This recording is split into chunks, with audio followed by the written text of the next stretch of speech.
বন্ধুরা দেখো, আবার একটা আইসক্রিমের রেসিপি নিয়ে আসলাম তোমাদের জন্য।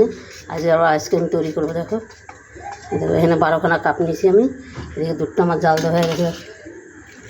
আইসক্রিমের দুধটা বন্ধুরা একদম তোমরা গাঢ় করবে না, তাহলে কিন্তু আইসক্রিমটা জমবে না।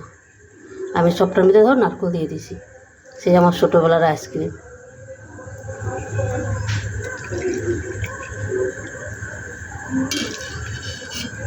আমার পুরো ভিডিওটা আমার ইউটিউবে দেওয়া আছে, তোমরা দেখে নেবে ইউটিউবে।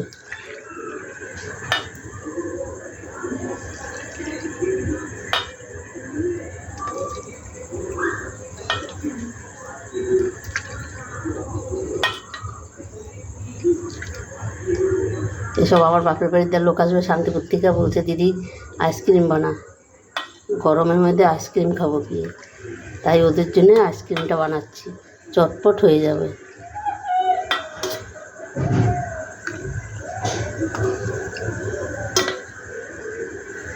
আমি এটার মধ্যে প্লাস্টিক দিয়ে বন্ধ করে দেবো। এই দেখো 12খানা কাঠি নিয়ে নিয়েছি আমি। এই কাঠিগুলো বসাই দিই, মাকে প্লাস্টিকটা দিয়ে দেবো।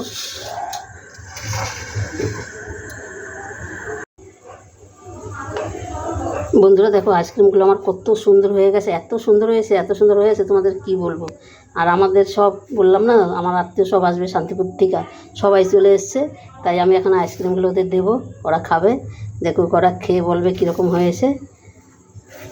দেখো দারুণ হয়েছে বন্ধুরা, তোমরা অন্তপক্ষে একবার এরকম বানিয়ে দেখবে, কি সুন্দর হয়েছে। দেখো এই যে নারকেলের আইসক্রিম, পুরো সেই ছোটোবেলার কথা আমাদের মনে পড়ে। আমরা এরকম নারকেলের আইসক্রিম আমরা ছোটোবেলা আমরা সব কিনে খেতাম।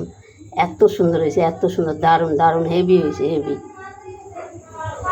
সবাই কথা বলছে, সবাই চলে এসছে, এবার ওদের একটা করে দেখি ওরা কী বলে, কেমন হয়েছে।